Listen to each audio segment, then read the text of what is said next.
So let's welcome Mark and his team from ETH Zurich. Welcome to the Flying Machine Arena. The Flying Machine Arena is a space we use to do research on flying machines. The main components are a set of cameras on the ceiling, which look down and observe what's happening in the space. A set of laptop computers behind me that compute actions based on the observations, and then a set of flying vehicles. These quadrocopters that you see around me are the vehicles we primarily work with. In today's public lecture, we want to achieve a couple of things. Firstly, we want to demonstrate the dynamic capabilities of these quadrocopters. Secondly, we want to give you an insight into the work that we do at ETH. And finally, we want to try and convince you that automatic control in general and robotics specifically have amazing potential. Today, the technology is there to have these vehicles revolutionize our daily lives. There are lots of opportunities, though, especially for the youngsters in the audience, to take this technology to do research, to discover new things, or to take the research that's already been done and bring it out into the real world, to commercialize the research. To begin with, let's have a look at how these vehicles actually work. A quadrocopter is a very simple machine. It has only 4 moving parts, these 4 motors. Each motor has a single fixed-pitch propeller. The easiest way to think of how a quadrocopter works is to think of the 4 motors collectively producing a thrust force. This collective force points forward, and it pushes the vehicle forward. With differences between the 2 motors, between the 2 pairs of motors at least, we can rotate the vehicle. For example, if this propeller produces a lot of force, and this propeller does not, the vehicle will rotate in that direction. Likewise, if this propeller produces more force than this propeller produces, the vehicle will rotate away from me. Once we have the vehicle pointing in some direction, we can use this total force to push it forward in that direction. So, how does the vehicle fly?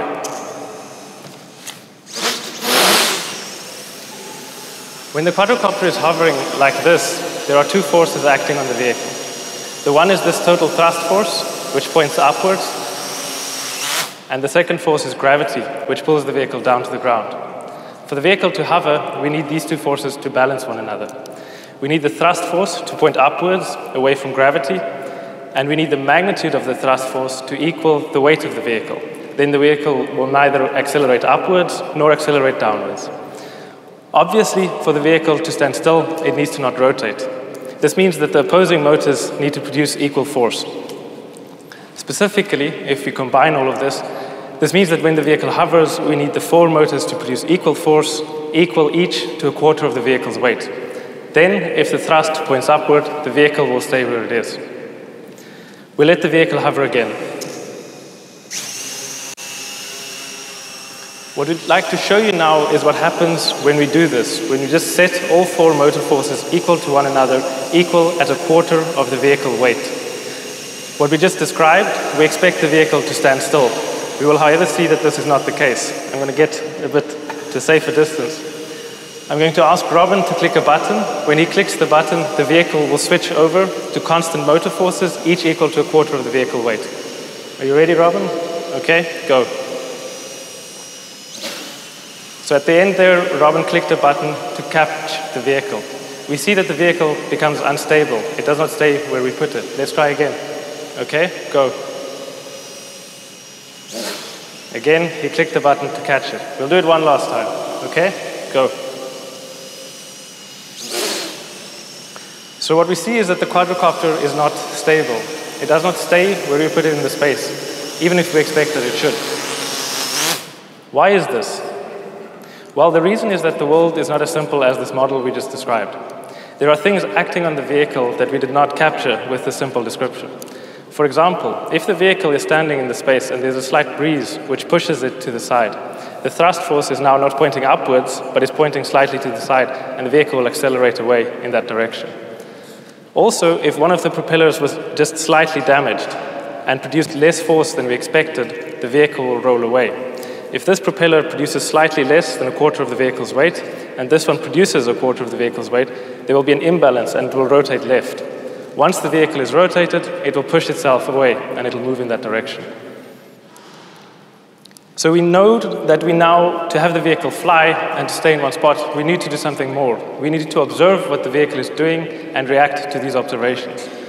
This is the fundamental idea of automatic control. One of the things that we measure to observe what the vehicle is doing is the position of the vehicle. On the two projectors, you will see some of these signals. The top figure shows the position error of the vehicle. That is how far it is from where we want it to be. There are 3 lines, that's one for each direction. So as I move the vehicle around, you see the 3 lines move. I think the blue line, no, the green line is for the forward-backward error. 1 line is for left-right.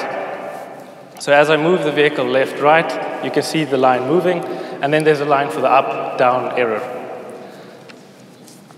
What we want to do now is we want to find a way to get the vehicle to move to this position we want it to go to. We want to move this error to 0. To do that, we will use the motor forces, these 4 motors that we have. The motor forces are shown at the bottom plot. At the moment, it's all 0 because the motors aren't turning. We're going to let the vehicle hover and return to its position. Notice that the top plot, the position errors, have gone to 0. The position of the quadrocopter is where we wanted it to be. The bottom plot shows the 4 motor forces. What's important to see is that they're not constant. They're all the time adjusting for tiny errors. We're constantly measuring where the quadrocopter is, we realize it's not at the correct position, and we try to correct for this using the motor forces. I can also pull the vehicle around. When I pull the vehicle downwards, you can hear the propellers. It spins up because it's trying to fight me. The vehicle measures that it's too low, and it tries to push itself back up. You can also see this on the figure. If I pull the vehicle down, an error appears on the blue line, and you can see the motor forces increase to try and push the vehicle back up. If I pull the vehicle to the side, notice how it's rotated. It's trying to push itself back in this direction. We can use the same idea to recover from larger errors as well.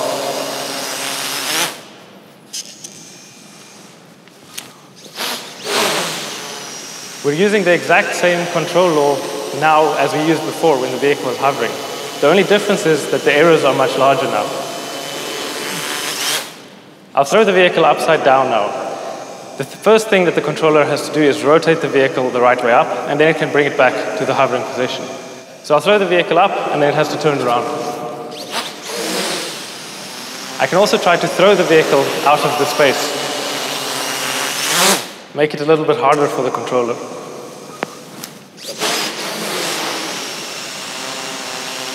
Okay, I'm going to throw the vehicle 2 more times. I'm going to ask that you have a look at the plots. Notice that when I throw the vehicle, the position error will suddenly become very large as the quadrocopter flies away from where it was supposed to go. Then you'll hear the propellers turning on, and you'll see the plot jump as we try to control it back to its original position.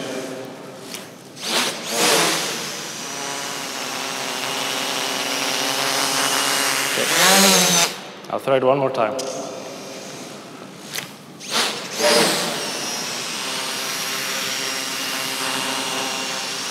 So what we've seen here is that the quadrocopter is not stable. It does not stay where you put it. Next, we will look at another system that is not stable. The problem is to try and balance a stick upright. This is something that I'm sure everyone here has tried, especially the controls professionals. We all know that to keep the stick upright, I need to do something. I need to somehow move the bottom of the stick. So how do I do this? How do I keep the stick upright? Well, the basic layout is as follows. I use my eyes to observe what's happening. Is the stick standing upright, or is it falling over? I then have a rule in my brain that tells me how to react to the stick. This rule tells me how to move my hand, and I can then move my hand, and hopefully the stick will stay upright. Next, we will have a quadrocopter also balancing the stick. The quadrocopter, though, does not have the same things I do. So instead, the quadrocopter will use the cameras to observe what the stick is doing. Is it balancing or is it falling over? It will then use the computers at the back to choose an action, so to decide what to do to react to whether the stick is falling over. Finally, it will use its motors, the propellers, to move around to keep the stick upright. So for me, I use my eyes, the quadrocopter will use the cameras. I use my brain, the quadrocopter will use the laptops. I use my hand, the quadrocopter will use its motors. Let's see what it looks like.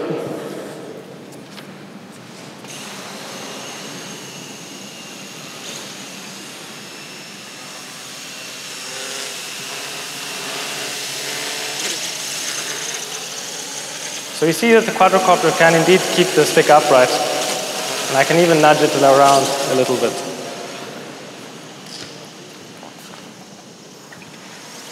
We'll make it harder. Using this pointer, I can tell the quadrocopter to fly to a specific point in space. All the while, it has to keep the stick balanced upright.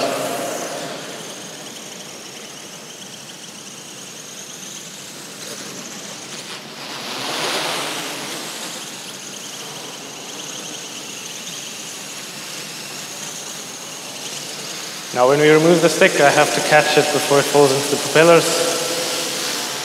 There we go. Thank you.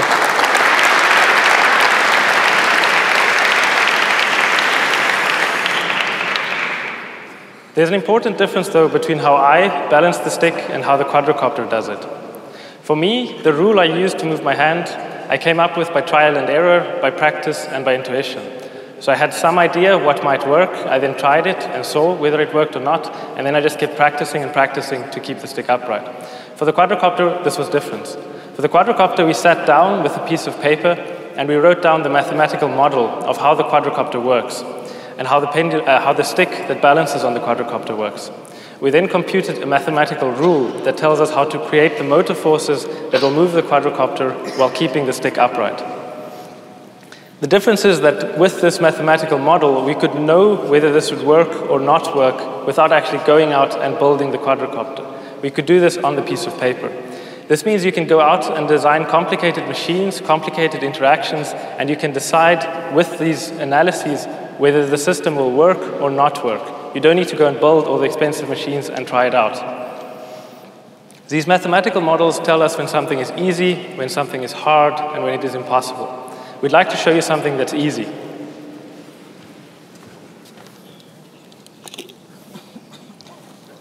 Imagine you wanted to balance a glass of water on a quadrocopter. How would you do this? It seems like it would be hard. You probably have to constantly observe what the water is doing and then react to it to keep the water in the glass. In reality, though, it's really easy. You don't need to do anything special. The reason is simple. When we look at the mathematical model of the quadrocopter, we said there were only two forces acting on it. It was gravity, which pulls it down to the ground, and then this total thrust force, which pushes it forward. These are the same two forces that will act on the glass and act on the water. Gravity works on all things in exactly the same way. If the glass is attached to the quadrocopter, they will fall at the same rate. The water, as well, will fall at the same rate. That means if it was only gravity, the water would never spill because they would be falling at the same speed. The total thrust force will actually act to push the water into the glass. If you put the water flat on the quadrocopter, it will push the glass upwards, and the glass will push upwards on the water. Another way of thinking about it is to think of the water being pulled down into the glass by this total thrust force. That means no matter how we fly, the water should balance on the quadrocopter. Let's try it out.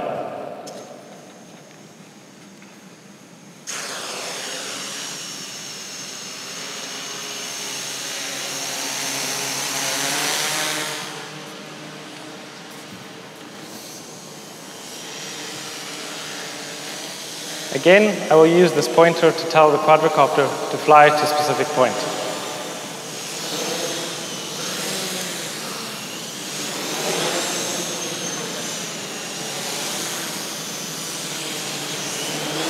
Notice that the vehicle is flying quite quickly, actually, but the water just stays in the glass. Okay.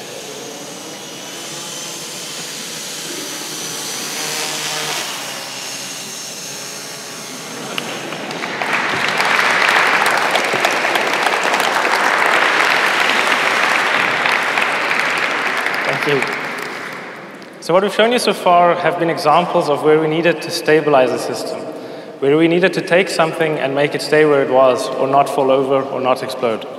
Next, we want to show you something where you need to do something more, where you need to plan a motion, where you need a motion planner.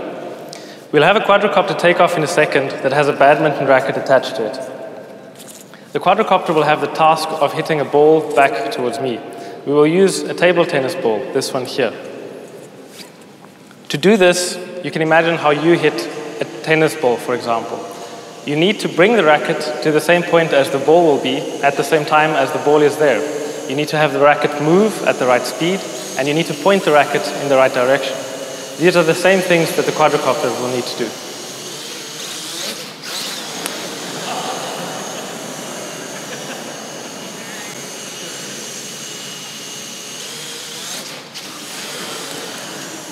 This is interesting for us from a research perspective because every time I throw the ball, I throw it differently. And the system needs to measure where the ball is going, try to predict and react to these changes in the ball's trajectory in real time. Okay. Thank you.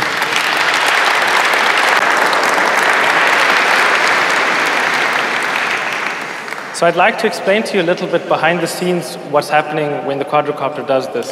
In the meantime, my colleagues will set up for the next demonstration. On the projectors on both sides, we'll show you a video of the quadrocopter hitting the ball and what's happening in the background.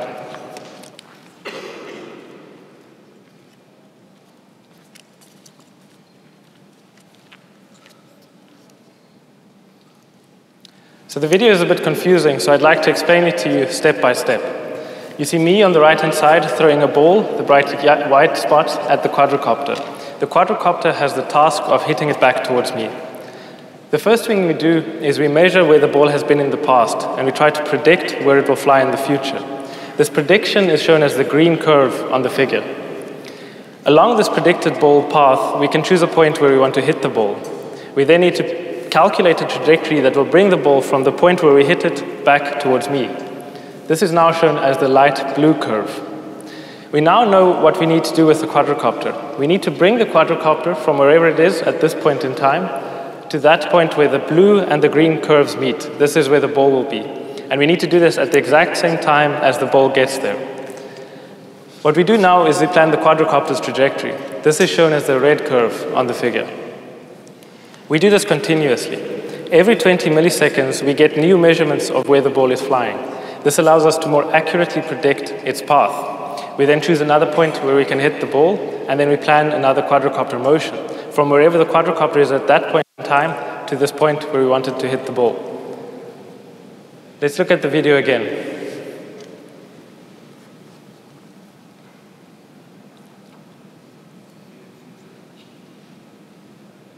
I'm going to play the video one last time. Have a look at how the red curve changes as we get more information of what's happening with the ball.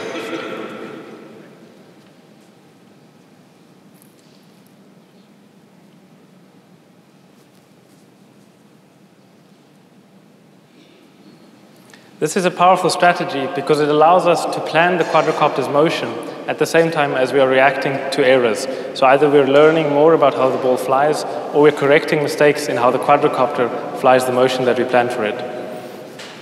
The next demonstration will be somewhat similar. This time, though, we will have 3 vehicles interacting with the ball.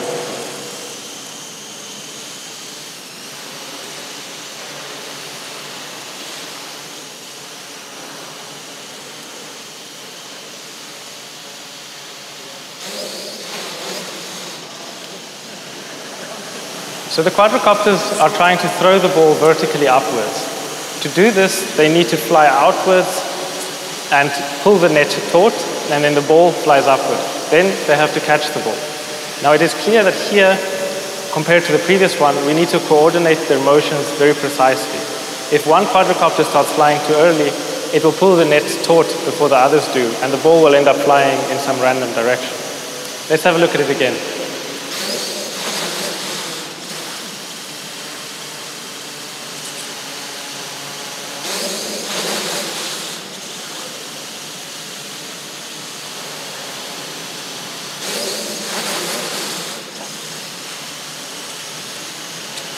We can also throw the ball towards the target. If we tilt the net slightly when we throw the ball will throw horizontally. And we can use this to throw the ball towards the target. Let's see what that looks like. We will now push the system to its limits. The quadrocopters will throw the ball 3 meters horizontally, then they have to rush to catch the ball before it falls to the ground. Try to notice how quickly the quadrocopters have to move after they've thrown the ball to get the net to the right position to catch it again.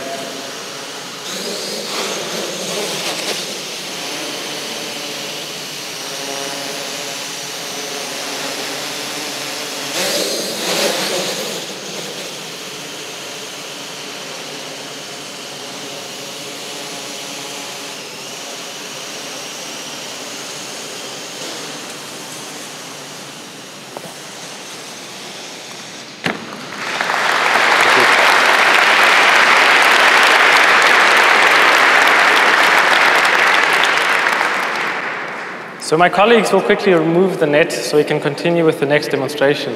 In the meantime, I'd like to give you some key statistics for the system. We have 12 of these cameras on the ceiling that look down and observe what's happening. These cameras measure the positions of the quadrocopters, they measure the position of the balls, of the pointer, and of the stick. The information from these cameras is sent down to the laptop computers standing behind me. You can think of the cameras as a very fast, very accurate GPS system. In fact, they take these measurements 200 times per second. The computers then have the mathematical rules, these control laws, running on them, and they then decide how the quadrocopters should react to these observations.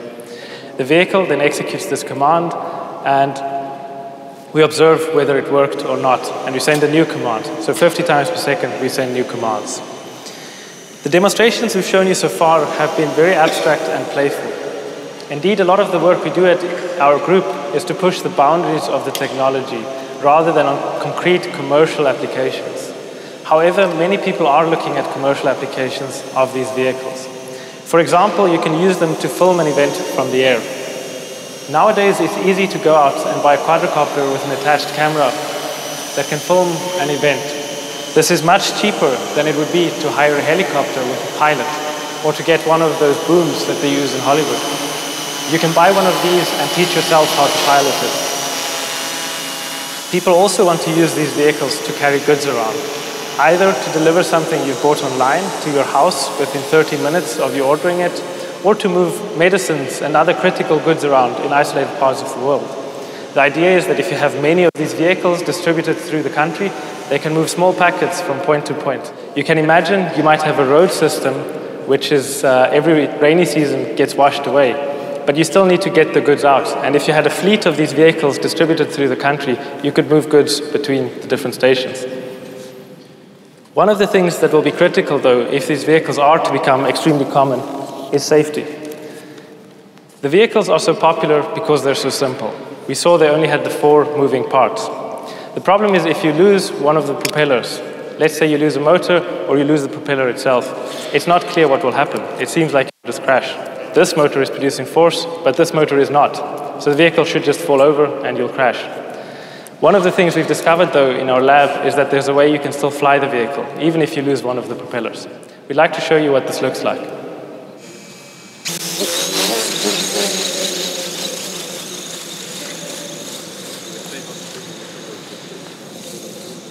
So notice that the vehicle is spinning. We're no longer trying to control its full orientation, but we can still control its position. I will again use the pointer to tell it to fly to a specific point. Notice it's flying slower than it was before, but it still gets there. This means that if you did use a quadrocopter at your wedding and you lost one of the propellers, say a bird flew into it, you don't need to crash and destroy your expensive camera, or even worse, injure a guest. You can still bring it safely home.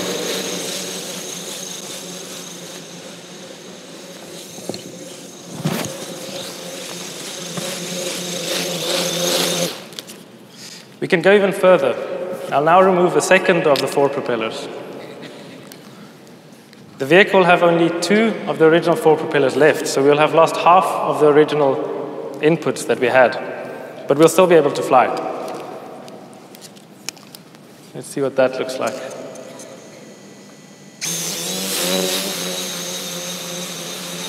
Notice that the vehicle is spinning much faster now, but we can still keep it stable, and we can bring it back for a soft landing.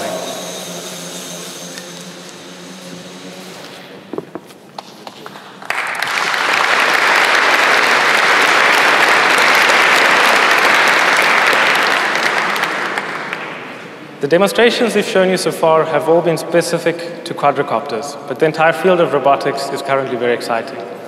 We know that robots build our cars. They do the welding, they do the painting, they do a lot of the assembly. Soon, the cars themselves will be robots. The car will drive itself. These automatically controlled cars will be safer than the cars we have at the moment. A robot does not fall asleep when it gets tired. It doesn't get tired in the first place. A robot does not get drunk. A robot does not suffer from road rage. People want to use robotics for other things as well, either to pick fruit on a farm or to take care of the elderly, to allow them to live independently for longer.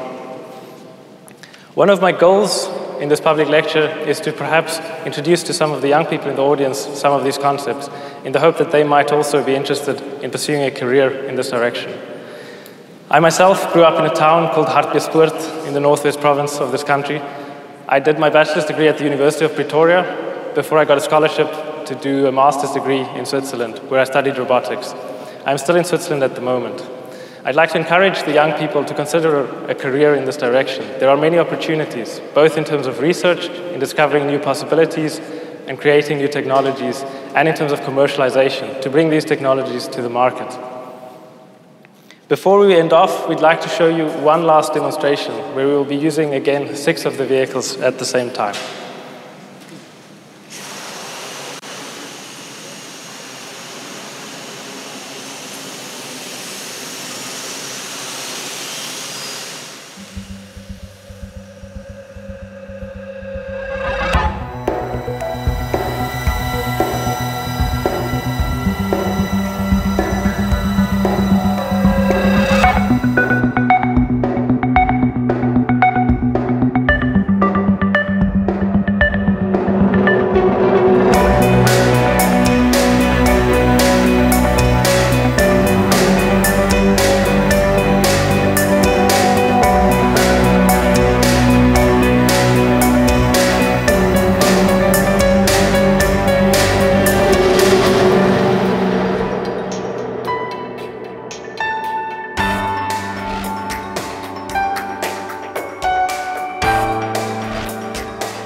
Thank you.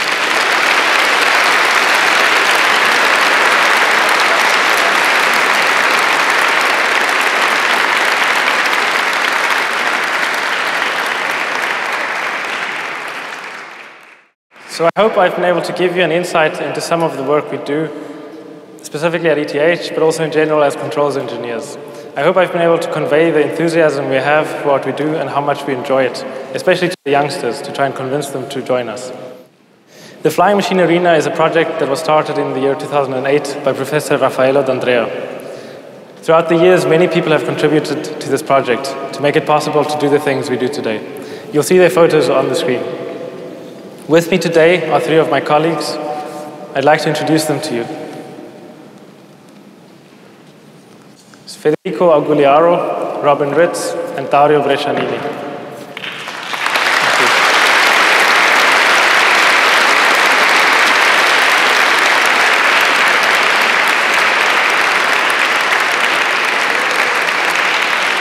The four of us would like to very much thank the organizers of the conference for inviting us here today, for allowing us to hold this public lecture, and for making the entire process as painless as it has been.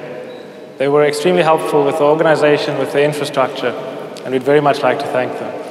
Finally, we'd like to thank the audience for being here today and for their attention. Thank you very much.